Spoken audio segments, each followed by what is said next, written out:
하나님은 세상 만물을 창조하신 창조주가 되십니다. 그런데 하나님이 좋으신 분이시기 때문에 하나님이 만드신 이 세상 만물도 다 좋은 것이라고 우리는 생각합니다. 하나님으로부터 만들어지지 아니한 것은 하나도 없습니다. 저 우주의 모든 별들이, 태양과 달이 다 하나님께서 만드신 것이고, 하늘도 땅도 그 가운데 모든 생물도 다 하나님이 지으신 바요, 우리 사람도 다 하나님이 만드신 것입니다. 창조주 하나님이 좋으신 분이기 때문에 하나님이 만들어내신 것도 다 좋을 수밖에 없습니다. 좋으신 분이 나쁜 것을 만들 수가 없습니다. 그래서 이 세상은 다 좋고 아름다운 세상인 것입니다. 원래 세상이 다 좋고 아름다운 세상입니다. 그래서 복음성가에도 보면 오 아름다워라 찬란한 세상 주님이 지었네. 오 아름다워라 찬란한 세상 주님과 함께 살아가리라. 이렇게 우리가 찬양하는 것입니다. 또 하나님이 좋으신 하나님이시기 때문에 하나님이 이 세상을 다스리시고 섭리하시는 방법, 하나님의 방법입니다. 하나님이 세상을 다스리시는 방법도 다 좋은 방법을 하나님이 사용하시지, 하나님이 악하게 이 세상을 다스릴 수가 없습니다. 그래서 만들어진 이 세상이 다 선하고 아름답고 좋은 것이요, 또 하나님이 세상을 다스리는 방법도 다 선하고 아름답고 좋은 방법인데, 어찌해서 이 세상에는 슬픔이 가득하고 고난과 질병과 죽음이 가득합니까? 이 슬픔이나 고난이나 질병이나 죽음은 분명히 나쁜 것입니다. 어찌해서 좋으신 하나님이 이 세상을 다 좋게 만드셨고 또 좋게 다스리고 계시는데 어찌해서 이 세상에는 나쁜 것들이 이처럼 가득하냐, 그 말입니다. 슬픔과 고난과 환난과 질병과 죽음이 가득한 것인가? 이 나쁜 것들이 어떻게 해서 가득하게 되었는가? 그 이유가 바로 무엇이겠습니까? 그것이 바로 저와 여러분, 우리 인간의 죄 때문인 것입니다. 하나님께서 세상을 만드시고 모든 것을 다 만드시고 난 다음에 맨 마지막으로 사람을 만드셨어요. 사람을 만드실 때는 하나님이 당신의 형상으로 사람을 만드셨습니다. 그래서 이 사람에게 이 세상의 관리권을 주셨습니다. 내가 이 세상을 다 만들었지만은 너가 관리해라. 아담과 하와에게 하나님이 관리권을 주신 거예요. 그런데 이 사람이 하나님 앞에 거역하고 반역을 했습니다. 하나님의 명령을 어기고 선악과를 따서 먹었습니다. 형 가인이 동생 아벨을 쳐 죽였습니다. 이런 하나님 앞에 범죄를 했는데, 이것은 관리자가 범죄한 겁니다. 이 세상 관리자가 범죄한 거예요. 이 세상 창조주는 하나님이시지만 하나님께서 관리권을 아담과 하와에게 주셨는데 아담과 하와가 범죄했다. 관리자가 범죄했어요. 그러니 관리가 제대로 될 수가 없죠. 그러니 이 세상은 슬픔, 고난, 질병, 죽음이 가득하게 된 것입니다. 이에 대해서 구약의 위대한 이스라엘의 지도자 모세가 시편 90편 8절 12절에서 고백하고 있습니다. 주께서 우리의 죄악을 주의 앞에 놓으시며 우리의 은밀한 죄를 주의 얼굴빛 가운데 두셨사오니 우리의 모든 날이 주의 분노 중에 지나가며 우리의 평생이 순식간에 다하였습니다. 관리자로 부름받은 사람이 하나님 앞에 죄를 범함으로 우리 인생의 모든 날이 주의 분노 가운데 지나간다, 그렇게 고백했습니다. 우리의 평생이 순식간에 다했습니다. 우리 연수가 70이요 강건하면 80이라도 그 연수의 자랑은 수고와 슬픔뿐이요, 그것도 신속히 우리가 날아가는 것과 같습니다. 누가 주의 노염의 능력을 알며 누가 주의 진노의 두려움을 알리까? 우리에게 우리날 계수함을 가르치사 지혜로운 마음을 얻게 하소서. 그래서 이 세상에 모든 나쁜 것들이 가득하게 된 것은 우리의 죄악 때문이라. 여러분, 우리가 이 진리를 우리가 확실히 믿어야 되겠습니다. 저는 세월이 갈수록 의심하지 않는, 의심을 해서는 안 되는, 도저히 의심할 수 없는 진리 한 가지가 뚜렷해지는 진리가 있다면 그것은 사람이 너무 많이 죄를 짓는다는 것입니다. 사람이 너무 많이 죄를 지어요. 사람은 죄를 없앨 수가 없습니다. 죄를 짓기만 합니다. 죄가 차곡차곡 쌓여 있는데 이 죄가 무서운 죄들이 너무 많습니다. 남을 미워하고 시기하고 질투하고 남을 파괴하려고 그러고 끌어내리고 죽이고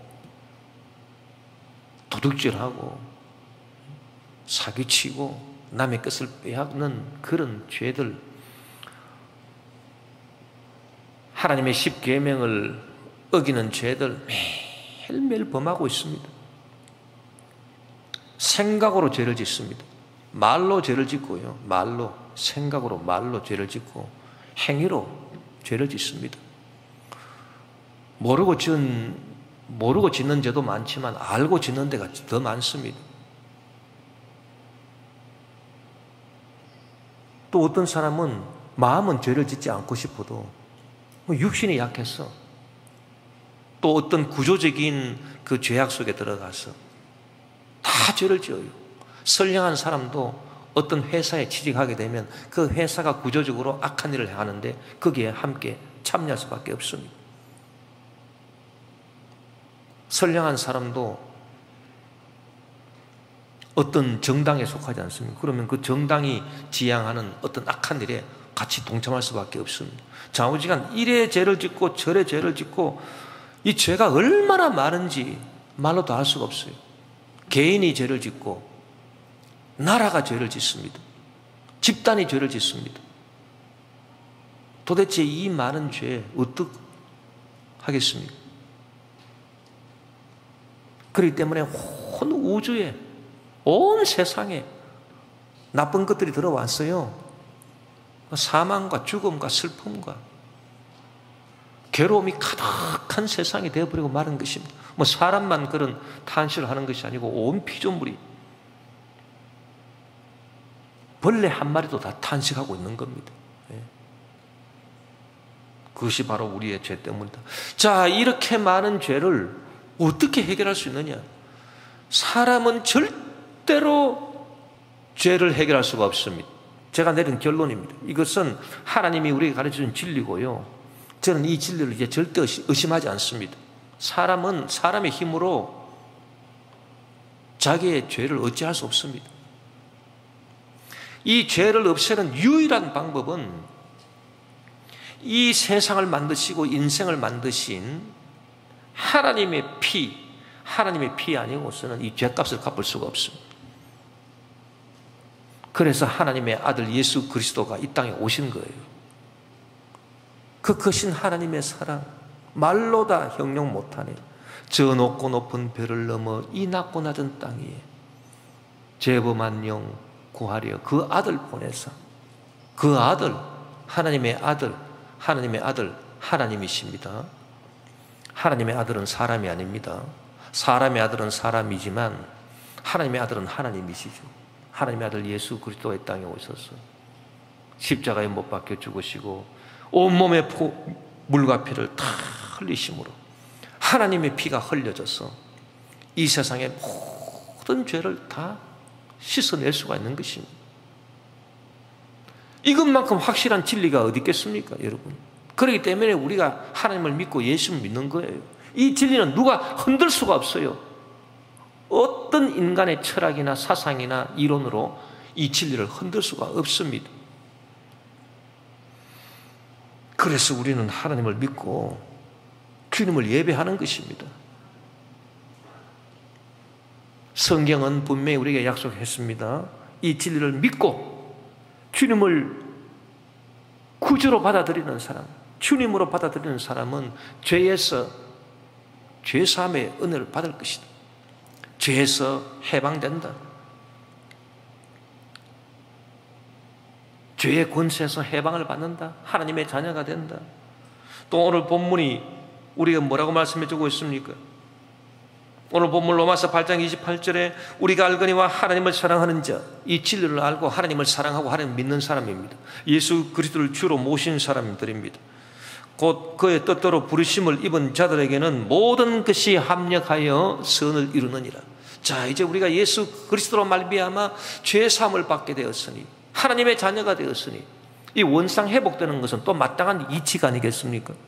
원래 하나님이 지으신 세상이 아름답고 선한 세상이고 하나님을 다스리시는 방법이 아름답고 선한 방법인데 죄 때문에 나쁜 것들이 들어왔는데 이제 죄가 사함을 받았으니 원상 회복돼야 마땅하지 않겠습니까? 그래서 오늘 말씀이 그 원상 회복을 우리에게 가르쳐 주고 있는 것입니다. 우리가 알거니와 하나님을 사랑하는 자 곧 그의 뜻대로 부르심을 입은 자들에게는 이제 모든 것이 다 원상 회복된다. 다시 좋아진다. 결론은 좋아지게 될 것이다. 결과는 이제 좋게 된다. 그래서 모든 것이 합력하여 선을 이루느니라. 하나님을 믿는 사람은 반드시 그 인생 결과가 좋게 된다 라고 하는 것을 오늘 성경 본문 말씀이 우리에게 가르쳐주고 있습니다. 하나님을 믿지 않는 사람은 이러한 축복을 보장받을 수가 없습니다. 그 결과는 비참할 것입니다. 죄 지은 인생은 기쁨이 절대로 슬픔을 압도하지 못합니다. 죄 지은 인생은 축복이 절대로 저주를 압도하지 못합니다. 그 정반대입니다. 죄 지은 인생은 즐거움이 절대로 슬픔을 누를 수가 없습니다. 그 반대입니다.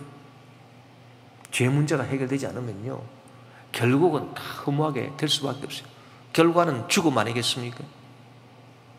그러나 우리는 그렇지 않습니다. 우리는 죽음 이후에라도 부활이 있고 영생이 있습니다. 고난의 지금 문제는 나중에 해결될 것이고 회복이 됩니다. 전화위복이 됩니다. 질병은 건강으로 바뀌게 될 것입니다. 하나님의 특별한 뜻이 아니라면 질병은 건강으로 다 바뀌어집니다. 하나님이 부르시지 아니했다면 그렇게 됩니다. 우리는 그것을 믿습니다. 우리가 알고 있는 이 평범한 진리가 하나 있습니다. 그것이 뭡니까? 지금 웃는다고 해서 내일 웃을 수 있느냐? 내 인생 최후에 웃을 수 있겠느냐? 그렇지 않다는 것입니다. 지금 웃는 자가 성자가 아닙니다. 최후로 웃을 수 있는 사람이 성자가 되는 것입니다. 마지막에 웃을 수 있는 사람이 진정으로 기쁜 사람이고 마지막에 이긴 자가 진정으로 승리한 자고 마지막에 성공한 자가 진정으로 성공자입니다. 모든 인생의 승부는 마지막에 결정되는 것입니다. 오늘 본문 말씀이 우리에게 가르쳐주고 있는 진리가 그것 아니겠습니까? 모든 것이 합력해서 선을 이룬다. 모든 것이 합력하는 것은 과정이고요. 선을 이룬다라고 하는 결과거든요. 마지막에 마지막이 좋고 아름답게 될 것이다. 최후 성자가 될 수 있다. 최후에 웃을 수가 있는 사람이 될 수 있다. 그것을 오늘 본문이 우리에게 말씀해 주고 있습니다. 그렇기 때문에 우리가 신앙생활을 하면서 내가 지금 웃고 있느냐? 내가 지금 웃고 있느냐? 그러면 내일도 웃을 수 있어야 되고 내년에도 웃을 수 있어야 되고 최후 순간까지 웃을 수 있어야 됩니다. 지금 내가 승리했느냐? 내년에도 승리해야 되고 최후에 승리할 수 있어야 합니다. 지금 내가 건강한가? 내년에도 주님 부르심을 받는 그날까지 내가 건강할 수 있어야 되겠습니다. 그렇기 때문에 그 누구도 장담을 할 수가 없습니다. 그러므로 주님은 우리에게 겸손의 미덕을 가르쳐 주셨습니다. 여러분, 하나님 믿는 사람은 근본적으로 겸손할 수밖에 없어요. 왜냐하면 인간의 힘으로 되는 게 아니기 때문에 오직 하나님께서 함께 주셔서 선을 이루는 결과가 나올 수 있기 때문에 지금 내가 웃고 지금 내가 이겼고 지금 내가 잘 되고 있다 한다고 해서 이것이 계속 그렇게 되리라 보장이 없습니다. 그러므로 우리는 항상 두렵고 떨리는 마음으로 주님 앞에 나와서 엎드려서 기도해야 되는 거예요. 그게 겸손이에요. 겸손이라고 하는 건 다른 것이 아닙니다. 오 주님, 저로서는 오늘의 축복을 내일 내가 받으리라고 내가 장담할 수 없습니다. 내가 확신할 수 없습니다. 오늘 건강, 내일 내가 누릴 수 있으리라고 내가 장담할 수 없습니다.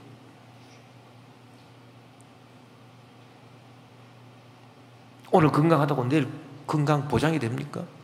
장담할 수 없습니다. 언제 어떤 일이 일어날지 모릅니다. 오 주님, 저는 무지하고 저는 부족합니다. 저는 어리석습니다. 저는 아무것도 아닙니다. 주님, 저를 불쌍히 여겨주시고 저를 매 순간 인도해 주십시오. 이게 겸손입니다, 여러분. 제가 목회하면서 보는 진리가 바로 그겁니다. 뭐 저뿐만이 아니라 여러분들 다 알고 계실 겁니다. 그건 뭐냐 하면은 교만한 사람은요, 폐에 일어나고 교만한 사람은 최후 승리할 수 없습니다. 절대로 안 됩니다. 아무리 믿음이 좋고 아무리 자기가 예수님을 오래 믿었고 아무리 뭐 교회에 뭐 헌신하고 충성하고 뭐 열심으로 봉사하고 해도요, 교만한 사람은 안 돼요. 교만한 사람은 최후 승리할 수 없어요. 제가 그런 분들 종종 보거든요. 믿음은 열심히 있는 것 같은데 참 교만합니다. 그래서 남 위에 자꾸 자기를 군림하려고 그러고 남을 자꾸 평가하고 뭐 그런 분들을 종종 보는데 참 결말이 좋지 않습니다.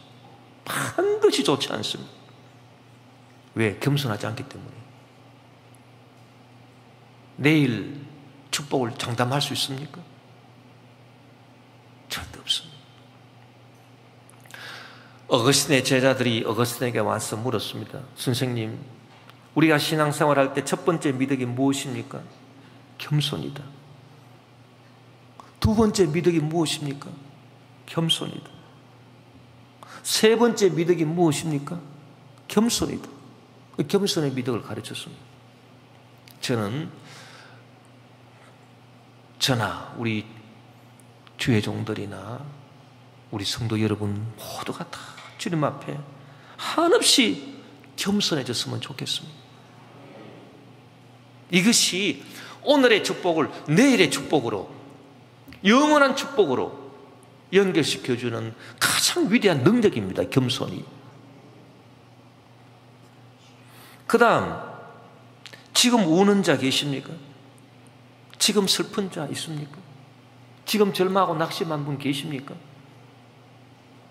이것이 끝이 아니라고 하는 것을 분명히 아셔야 됩니다. 지금 마음이 무너져 내리 있는 분이 계십니까? 그러나 이것이 끝이 아니라고 하는 걸 분명히 아십시오.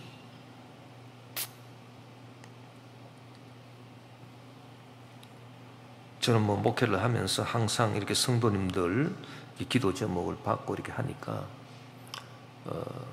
그런 것을 이렇게 보고 체험하고 있습니다. 그저께도 우리 성도님들 중에 한 분이 세상을 떠났어요.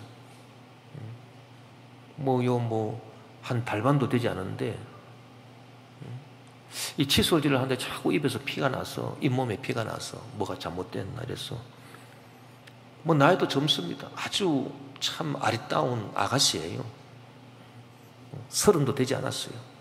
정말 꽃다운 청춘입니다. 치과에 갔더니 이상하다고. 좀 큰 병원에 가서 검사를 받아봐야 되겠다고. 검사 결과는 참 절망적이었습니다. 백혈병, 혈액암, 그런 계통입니다. 그래서 골수 이식을 해야 된다. 그 아버님의 골수를 어렵게 이렇게 추출을 해서 골수 이식 수술을 받다가 그저께 이 폐부종이 와서 갑자기 세상을 떠나게 되었습니다. 제가 황급하게 그 연락을 받고 밤 12시 넘어서 간절히 전화로 기도를 해드렸습니다마는 상태가 악화되고 심정지가 와서 세상을 떠나버리고 말았어요. 그 얼마나 지금 가슴이 무너져 내려 않겠습니까? 그 사랑스러운 딸이 꽃다운 나이에 피어보지도 못하고 세상을 떠났습니다. 그러나 저는 분명히 말씀드립니다. 그것이 끝이 아닙니다. 지금은 가슴이 무너져 내리지만은 그러나 하나님 말씀은 그것이 끝이 아니라고 말씀합니다. 죽음이 끝이 아니거든요. 부활이거든요. 영생이 끝입니다. 할렐루야. 이 말씀으로 위로를 참 받았으면 좋겠습니다. 지금 울고 있는 자, 지금 탄식하는 자, 지금 절망 가운데 있는 사람, 끝이 아닙니다. 그래서 성경은 우리에게 무엇을 말해주고 있습니까? 또 다른 미덕을 말해주고 있어요. 그것은 희망입니다. 희망. 어떠한 환경에 어려움이 다가온다 하더라도 희망을 저버리지 마라. 영국에서 메이플라워 호를 타고 200년 전에 메이플라워 호를 타고 미국으로 건너갈 때 그 배 안에서 많은 사람들이 죽었습니다. 1년 동안에 절반 이상이 죽었습니다. 얼마나 절망입니까? 믿음 생활 잘해보기 위해서 신들에게 왔는데, 그러나 끝이 아니었습니다. 지금 세계 최대 강국이 되어 있지 않습니까?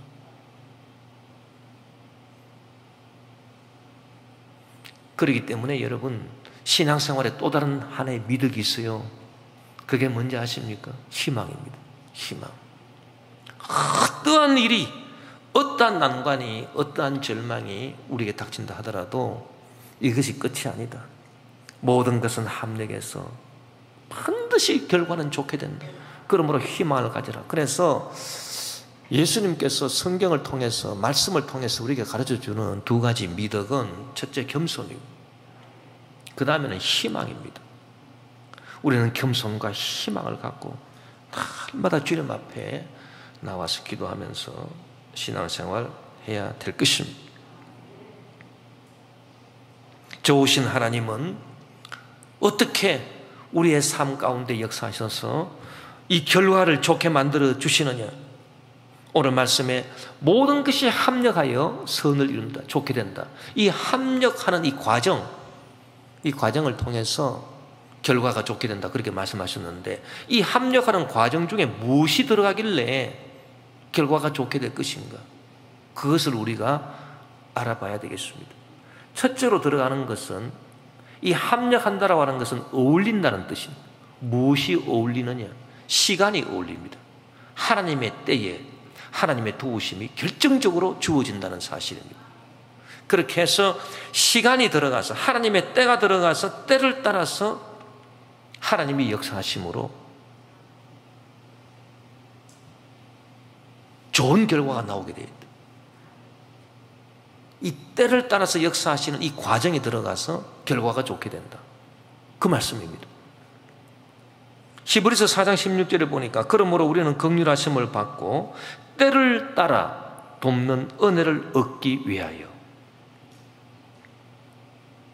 그러므로 우리는 긍휼하심을 받고, 히브리서 4장 16절, 그러므로 우리는 긍휼하심을 받고 때를 따라 돕는 은혜를 얻기 위하여 은혜의 보좌 앞에 담대히 나아갈 것입니다. 때를 따라 돕는다. 이 때가 무슨 때일까요? 이것이 내가 원하는 때가 아닙니다. 주님, 지금 도와주세요. 지금 이때 그때가 아닙니다. 내일 무슨 문제가 있는데 그 문제가 해결돼야 되겠습니다. 내일 도와주세요. 한 달 후에 이런 문제가 해결돼야 됩니다. 2달 후에 무슨 일이 일어나야 됩니다. 주님 그때 도와주세요. 그때가 아닙니다. 이때라고 하는 것은 내가 원하는 때가 아니라 하나님이 보실 때, 하나님이 보셔서 적절하다고 판단되실 때예요. 그 때를 통해서 하나님이 역사하심으로 결과가 좋게 된다, 그 얘기입니다. 그렇기 때문에 우리로서는 그 때를 알 수가 없어요. 뭐 그 때가 언젠지 모릅니다. 내가 마음으로 생각할 때는 지금 이때 도와주면 좋겠는데, 지금 이때는 내가 생각하는 때지 하나님이 생각하시는 때가 아니에요. 그래서 하나님이 생각하시는 때, 그때가 언제냐? 우리 인간으로서는 그때는 우리가 모르기 때문에 굳이 말하자면 우연이라고 말할 수밖에 없습니다. 그때는 우연. 이 우연이라고 하는 것은 내가 정해 놓지 못한다는 그런 의미가 있잖아요. 내가 모르니까. 그러니까 하나님의 때는요, 우리 편에서 보면 우연이에요. 우연. 내가 정할 수 없으니까 그건 우연입니다. 우연. 그 우연한 가운데 하나님의 뜻이 이루어진다는 얘기입니다. 그래서 우리가 늘 기도해야 된다는 얘기예요. 네. 자, 성경에 보니까 룻이 얼마나 하나님의 큰 축복을 받았습니까? 룻은 모압 여인입니다. 모압 족속은 이스라엘 총에 들어오지 못한다고 율법에 기록되어 있습니다. 이 모압 여인 룻이 남편이 죽었지 않습니까? 그 시어머니 나오미도 남편이 죽었습니다. 그 나오미가 룻에게 너는 원래 모압 여인이니 이 땅에 머물러서 재가를 하고 살아라. 너가 베들레헴에 가봤자 너는 거기서 천대를 받고 멸시를 당할 수밖에 없을 것이다. 그것은 뭐 인간적으로 보면 100% 확실한 사실이거든요. 그러나 우리가 잘 알다시피 룻은 내가 인간적인 천대를 받아도 좋아요. 그러나 나는 하나님을 믿어요. 나는 내가 잘 되기 위해서 하나님 믿는 거 아니에요. 내가 어머니를 따라서 유대 땅 베들레헴에 가면 얼마나 내가 천대를 받고 멸시를 받을까. 모압 여인이, 그것도 과부가 무슨 대접을 받겠어요? 저는 분명히 알고 있어요. 그러나 나는 어머니가 섬기는 하나님을 섬기기 때문에 나는 하나님을 섬기기 위해서 어머니를 따라갈 겁니다. 그렇게 해서 룻이 베들레헴으로 나오지 않습니까? 그 룻에게 하나님께서 축복을 하시기 위해서 첫 번째 사건을 일으키는데 그 첫 번째 사건이 뭡니까? 그것이 룻기 2장 3절에 기록되어 있습니다. 룻기 2장 3절에 보니 룻이 가서 베는 자를 따라 밭에서 이삭을 줍는데 우연히 엘리멜렉의 친족 보아스에게 속한 밭에 이르렀더라. 이 때와 장소를 하나님이 주장하신 겁니다. 룻이 내가 베들레헴에 가서 내가 엘리멜렉의 친족 보아스에게 속한 그 밭에 가서 이삭을 주어야 되겠다. 계획한 거 없습니다. 아무것도 모릅니다. 전혀 알 수가 없습니다. 그런 상황에서 룻이 베들레헴에 왔을 때 할 수 있는 일이 무엇입니까? 직업이 있을 수 있습니까? 아무것도 없습니다. 누가 모압 여인 룻을 상대해 주겠습니까? 할 수 있는 것은 밭에 떨어진 이삭을 줍는 것밖에 할 게 없습니다. 그 당시 이스라엘 법은요, 추수를 할 때 밀을 갖다가 다 베어가지고 그대로 남김없이 거두는 것이 아닙니다. 조금씩 흩어져 놓아서 짐승도 와서 먹고 살고 또 가난한 사람들이 와가지고 그 이삭을 주워서 먹고 살 수 있도록 조금씩 흩어져 놓아라. 그게 유대의 법이었거든요. 그래서 할 수 있는 것은 이삭 주우러 가는 것밖에 할 것이 없습니다. 그런데 이삭을 주우러 갔는데 마침 우연히 보아스에게 속한 밭에 이르게 되고, 또 마침 그때에 보아스가 있었어요. 그 자리에. 이렇게 해서 인연이 맺어지는 거 아닙니까? 그렇게 해서 나중에 보아스와 결혼하게 되죠. 이 놀라운 모든 역사의 시작이 우연이더라. 할렐루야. 모든 것이 합력한다라고 하는 것은 하나님의 때에 이 우연을 통해서 이루어진다, 그 말입니다. 우리가 성경에 보면은 기드온이 하나님의 부르심을 받아서 이스라엘을 구원하는 사사로 등극할 때도 그때와 장소를요, 하나님이 우연을 통해서 역사하십니다. 사사기 6장 11절 12절에 보면 야훼의 사자가 아비에셀 사람 요아스에게 속한 오보라에 이르러 상수리 나무 아래에 앉으니라. 이 하나님의 천사가 상수리 나무 아래에 딱 앉아있는, 마침, 이 마침이라고 하는 단어가 뭡니까? 이게 바로 우연이라 그런 뜻입니다. 마침 요아스의 아들 기드온이 미디안 사람에게 알리지 아니하려 하여 밀을 포도주 턴에서 타작하더니 야훼의 사자가 기드온에게 나타나 이르되 큰 용사여 야훼께서 너와 함께 계시도다 하며, 이 기드온은 밀을 타작해야 되는데 타작마당 널찍한 데서 타작을 할 수가 없었습니다. 왜냐하면은 널찍한 장소에서 하면은 미디안 사람들이 알고 와서 그걸 다 뺏어가거든요. 그 당시 이스라엘은 미디안의 속국이 되어 있었습니다. 미디안 사람들이 지배를 받았습니다. 고통스럽습니다. 그래서 밀을 타작하는데 타작마당에서 하지를 못하고 포도주 틀, 그 좁은 틀에 와서 거기서 해볼까 해서 왔는데, 마침 그때 그 장소에 상수리 나무 밑에 하나님의 천사가 다 와 있는 것입니다. 그래서 하나님의 천사가 말합니다. 큰 용사여 야훼께서 너와 함께 계시도다. 그렇게 해서 기드온이 기름 부음 받게 되고 이스라엘을 구원하는 사사로 등극하게 되는 것입니다. 여러분, 이 놀라운 우연 아니겠습니까? 이 우연을 누가 주장하십니까? 하나님이 주장하시는 거예요. 우리가 매 순간 하나님의 인도하심을 바라고 기도해야 될 이유가 여기 있습니다. 언제 어떻게 역사할지 몰라요. 오늘 여러분 어떻게, 오늘 우연한 일이 여러분에게 하나님의 큰 축복을 받게 하는 기폭제가 될 수 있습니다. 아무도 모릅니다. 우리가 할 수 있는 일은 늘 깨어서 기도하는 것입니다. 성경에 보면요, 이 요나가 하나님의 명령을 불순종하고 니느웨에 가서 복음 전하라는 하나님 명령 거역하고, 니느웨가 이스라엘의 축복인데 내가 왜 니느웨로 갑니까? 니느웨 정반대는 다시스로 가려고 했습니다. 그때 보니까 마귀가 역사해가지고 다시스로 가는 배를요, 요바에다 딱 대령해 놨어요. 잘됐다 싶어서 그 배에 올라탔습니다. 뭐 옛적에 뭐 배가 매일 정박해 있겠습니까? 요새처럼 뭐 여객선처럼 매일 출발합니까? 그런 게 아닙니다. 한 달에 한 번 출발할 수도 있고 두 달에 한 번 출발할 수도 있는 그런 배인데, 마침 다시스로 가는 배가 요바에 딱 있는 거예요.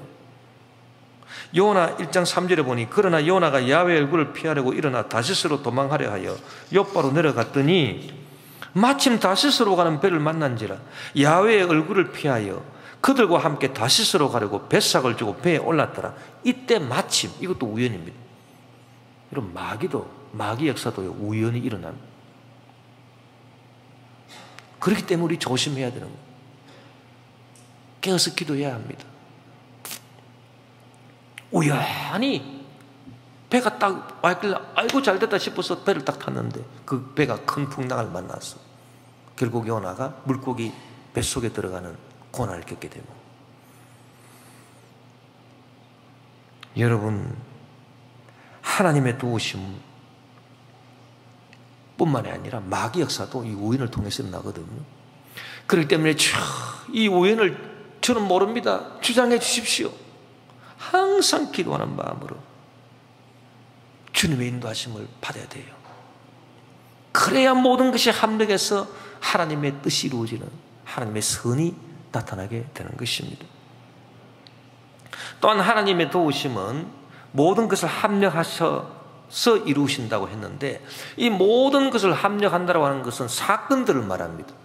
이 사건들이 뭐 나한테 좋은 사건으로 보일 수도 있고요, 나쁜 사건으로 보일 수도 있어요. 그러나 하나님을 믿고 기도하고 나아가는 사람한테는 좋게 보이는 일이든 나쁘게 보이는 일이든 간에 이 모든 사건들이 고리가 되어 있습니다. 고리가 돼서 이 사건들 중에 하나라도 빠지면은 목적이 이루어지지 않습니다. 선한 일이 이루어지지 않습니다. 그런데 이 고리들이 다 연결이 되어서 결국은 하나님의 위대한 축복이 이루어지는 것을 우리가 알아야 됩니다. 그 좋은 예를 우리가 어디에서 발견합니까? 요셉의 경우에서 발견합니다. 요셉이 형들의 노염을 사서 애굽의 종으로 팔렸습니다. 이 사건입니다. 첫 번째 사건. 이 사건 절대 좋은 일이 아닙니다. 나쁜 일입니다. 아주 요셉한테는 결정적으로 나쁜 일입니다. 이런 나쁜 일이 어디 있겠습니까? 부모를 떠나 애굽의 종으로 팔리다니, 이 말도 안 되는 얘기입니다. 자, 그 다음 사건 2. 사건 2. 이건 뭡니까? 두 번째 사건.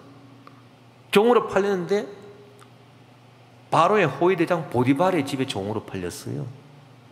이것은 그나마 좀 다행이다 이렇게 볼 수 있겠죠. 거기서 열심히 일을 했더니 보디발이 신임을 하고 가정 총무를 맡겼습니다. 이거 참 그래도 괜찮은 일입니다. 좋은 일입니다. 그렇죠. 그 다음 보디발 아내가 유혹을 했습니다. 그 유혹을 뿌리쳤더니 왕의 제수가 갇히는 감옥에 들어갔습니다. 이건 정말 좋은 일이 아니죠. 이건 정말 나쁜 일이죠. 정말 기가 막힌 일입니다. 이 감옥 또 보통 감옥이 아닙니다. 왕의 제수들이 갇히는 감옥. 뭐 희망이 없다 뭐 그런 얘기 아니겠습니까? 정말 나쁜 일입니다. 그런데 그 감옥에 떡 맡은 가는장, 술 맡은 가는장 바로에 관리가 잘못해서 들어왔어요. 그들이 꿈을 꾸었는데 꿈 해석을 해주었는데 요셉이 꿈 해석한 대로 술 맡은 가는장이 석방이 되게 되었습니다. 사흘 만에. 이거 참 좋은 일입니다. 그래도 그렇죠. 이 술 맡은 가는장이 감옥을 나가면서 요셉의 손을 붙잡고 내가 당신 은혜 잊지 않겠다. 당신이 꿈 해석을 잘 해주어서 그 꿈대로 내가 석방되는데 나가면 내가 곧 당신의 억울한 사정을 신원해 주겠다. 이게 얼마나 좋은 일입니까? 좋은 일입니다. 정말 참 이제 빛이 비치는 일이에요. 예? 그런데 이 술 맡은 가는장이 감옥을 나가더니 소식이 없어요. 성경에 보니까 까마득히 요셉의 일을 잊어버렸더라 했습니다. 2년 동안이나 잊어버렸어요. 까마득히 은혜를 잊어버렸어요. 이거 얼마나 나쁜 일입니까? 나쁜 일이죠. 정말 좋지 않은 것입니다. 그런데 바로가 꿈을 꾸는데 그 꿈을 해석하지를 못합니다. 그 꿈 해석할 사람을 찾습니다. 그 얘기를 듣고 이 술 맡은 가는장이 그제서야 감옥에서 내 꿈을 해석해 준 요셉이란 청년, 그때 생각이 난 거예요. 여러분, 이게 참 결정적인 사건 아니겠습니까? 여러분 한번 생각해 보세요. 술 맡은 가는장이 감옥에서 나가자마자 요셉의 은혜를 갚겠다고 그 요셉의 억울함을 신원해 줬다면 요셉이 그냥 평범한 애굽의 한 시민으로 살아갈 수 있을지는 모르겠습니다. 아니, 그것도 힘들 거예요. 원래 히브리 노예 출신이기 때문에 그냥 계속 종살이만 할 수 있을 거예요. 감옥에서 나와가지고 그 정도밖에 안 돼요. 그러나 이 술 맡은 가는장이 2년 동안이나 요셉에게 받은 은혜를 까마득히 잊어버렸기 때문에 바로가 꿈 해석할 사람을 찾을 그때의 생각이 났기 때문에 요셉이 그 꿈 해석을 해드리고 일약 애굽의 총리가 될 수 있었던 거 아니겠습니까? 우리가 이 요셉의 인생을 보면요, 요셉이 이 고리가 되어 있습니다. 사건들이. 이 사건 하나하나가 좋은 일도 있고 나쁜 일도 있고 좋은 일도 있고 나쁜 일도 있는데 이런 일들이 다 고리가 되는데 이 사건들 중에 어느 하나라도 빠져버리면 요셉은 총리가 될 수 없는 겁니다. 뭐 애굽으로 안 팔렸다든지 보디발의 집에 가지 않았다든지 보디발 아내가 유혹을 안 했더라든지 무슨 감옥에 들어가지 않았더라든지 안 그러면 이슬 맡은 가난장이 즉시로 요셉의 억울함을 해결해 주었다든지 뭐 이렇게 하면은 애굽의 총리는 될 수 없는 것입니다. 이 고리들이 다 연결되어 있어서 이 합력을 해서 요셉이 애굽의 총리가 되고, 그 가나안의 기근이 들었을 때 굶어서 죽게 된 자기의 모든 가족들을 다 애굽에 데려와서 다 먹여 살리게 되지 않습니까? 이 얼마나 놀라운 축복입니까, 여러분? 이게 바로 오늘 성경이 말씀하는 모든 것이 합력한다는 말씀 뜻이에요, 이게. 그렇기 때문에 우리 하나님 믿는 사람은 지금 나한테 안 좋게 보이는 일, 지금 좋게 보이는 일, 일비할 이유가 전혀 없습니다. 지금 뭐 조금 좋은 일이 생겼다고 해서 웃고, 지금 조금 나쁜 일 같다고 해서 실망하고 그럴 필요가 전혀 없어요. 항상 우리는 겸손하게, 항상 우리는 또 희망을 갖고 주님 앞에 나와서 기도해야 합니다. 주님, 모든 것이 합력해서 선을 이룰 수 있도록 주님 내 인생을 주장해 주십시오.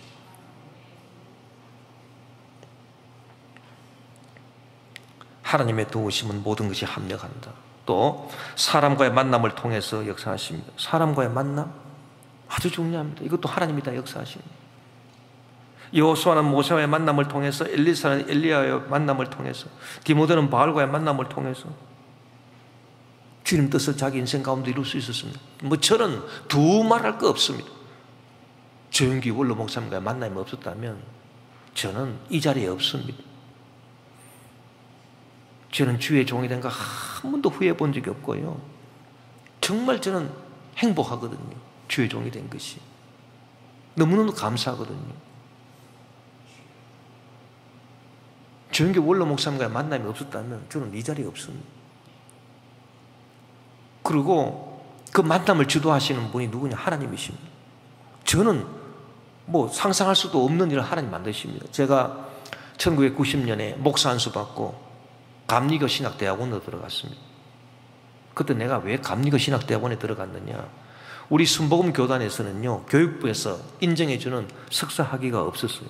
그 석사학위를 받아서 유학을 가야 되는데, 프랑스 유학을 가야 되는데, 석사학위 주는 데가 우리 교단은 없으니까, 그때는 뭐 다 우리 교단의 목사님들이 뭐 연세대 가서 공부하기도 하고, 뭐 서울신대 학위 주는 대로, 뭐 감신대 뭐 다 이런 데로 갔습니다.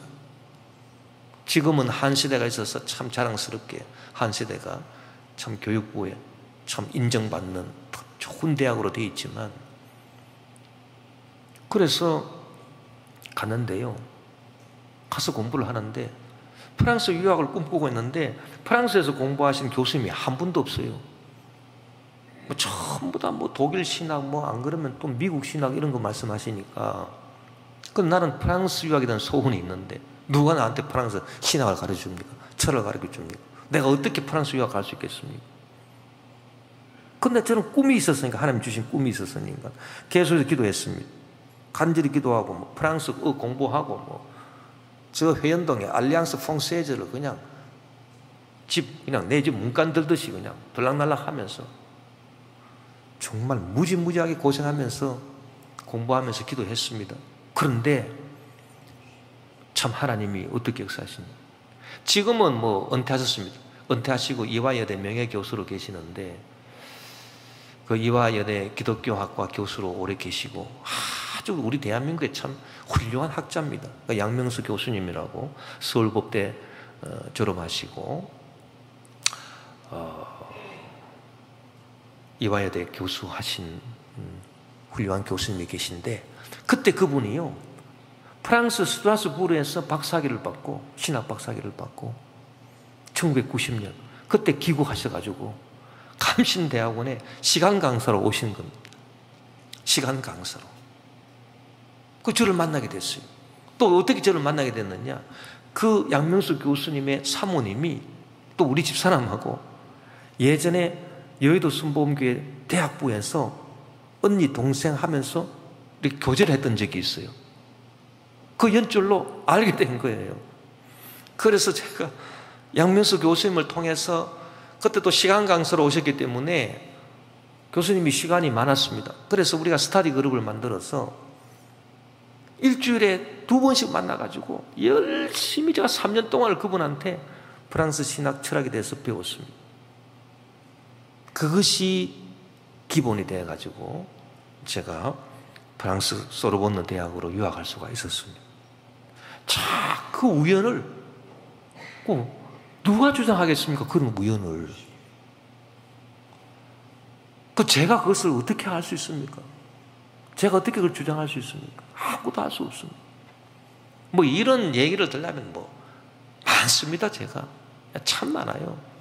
시간이 지금 가서 말씀 못 드리지. 제가 군대 갈 때도요, 카투사로 들어갔는데, 카투사 들어가가지고 저는 기도했습니다. 주님, 제가 이 카투사 졸업하면은, 카투사 군대 마치면 저는 반드시 신학교, 순복음 신학교 가야 되겠습니다. 근데 저는 그때까지만 해도 장로 교인이었거든요. 순복음 아무것도 알지도 못합니다.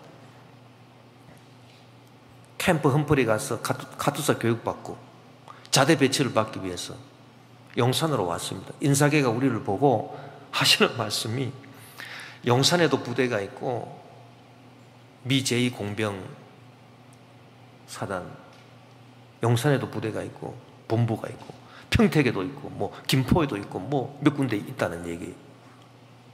근데 그 우리 카투사 출신이 4명이었습니다. 너희들 가운데 누가 용산에 되고 누가 뭐 평택에 되고 난 모르겠다. 다들 뭐 좋으니까. 그러면서 심지를 뽑자고 인사계가 우리 보고. 그래서 제가 기도했습니다. 심지 뽑는 것이 이 성경의 방법인데, 주님, 내가 심지를 잘 뽑아가지고 반드시 용산이 될 줄 믿습니다. 그랬거든요. 왜냐하면 용산이 되면은, 용산은 서울이기 때문에 내가 순복음교회 철야 예배도 나가고 얼마나 좋겠냐. 응? 그래가지고 열심히 기도하고 순간적으로 기도하고 딱 뽑았는데 용산이 아니라 평택이에요. 다시 평택으로 가라는 거. 아이 참, 그때 얼마나 실망이 되는지요. 아이고 하나님, 왜 용산이 안 되고 내가 평택으로 갑니까? 용산이 돼야 내가 여의도 순복음교회 내가 철야 예배 나갈 거 아니겠습니까? 참 이상하네. 이러고 내가 용산으로 다시 평택으로 갔습니다. 그런데요, 제가 그때 평택 가는 심지를 뽑지 아니했으면 저는 이 자리에 없습니다. 평택에 갔더니 사람을 만났어요. 순복음교회 조장님을 만났어요. 그분이 내 믿음의 지도자가 되어주셔서 저를 다 이 순복음 영산신학교로 인도할 수 있도록 다 해주셨거든요. 근데 그분 안 만났으면 내 순복음교회 적도 없는 사람이 내가 어떻게 신학교 시험을 칩니까? 불가능입니다. 자, 이런 걸 보면은 하나님께서 얼마나 이 우연의 만남을 통해서 역사하시는, 이 모든 것이 다 합력해서 선을 이루게 하신다. 시각, 청각, 중복장애인이었던 헬렌 켈러는 앤 설리번 선생님과의 만남을 통해서 장애를 극복하고 위대한 작가, 교육자가 될 수 있었습니다. 김추수 시인의 꽃이라고 하는 시를 보니 내가 그의 이름을 불러주기 전에는 그는 다만 하나의 몸짓에 지나지 않았다. 내가 그의 이름을 불러주었을 때 그는 나에게로 와서 꽃이 되었다. 이 만남의 축복을 말하고 있는 겁니다. 내가 그의 이름을 불러준 것처럼 나의 이 빛깔과 향기에 알맞은 누가 나의 이름을 불러다오 그에게로 가서 나도 그의 꽃이 되고 싶다. 우리들은 모두 무엇이 되고 싶다, 무엇이 되고 싶지요. 그러나 나 홀로 될 수가 없습니다. 만남을 통해서 너는 나에게, 나는 너에게 잊혀지지 않는 하나의 의미가 되고 싶다. 이 모든 만남을 누가 주장합니까? 부모와의 만남, 스승과의 만남, 친구와의 만남, 신앙의 동료와의 만남, 누가 주장합니까? 하나님이 주장하십니다. 잘못된 만남 가지지 않도록 하나님께서 막아주시고 참된 만남을 할 수 있도록 하나님이 축복해 주신다. 이 모든 것들이 합력해서 선을 이루는 것입니다. 시간과 때를 주장하시고 사건들을 다 주장해 주시고 또 만남을 다 주장해 주셔서 종국적으로 우리로 하여금 주님의 뜻을 이루게 해주시는, 축복받는 인생이 되게 해주시는 하나님을 우리가 찬양하면서 우리가 그와 같은 인도하심을 받는 참된 성도들이 다 되시기를 주의 이름으로 축원합니다.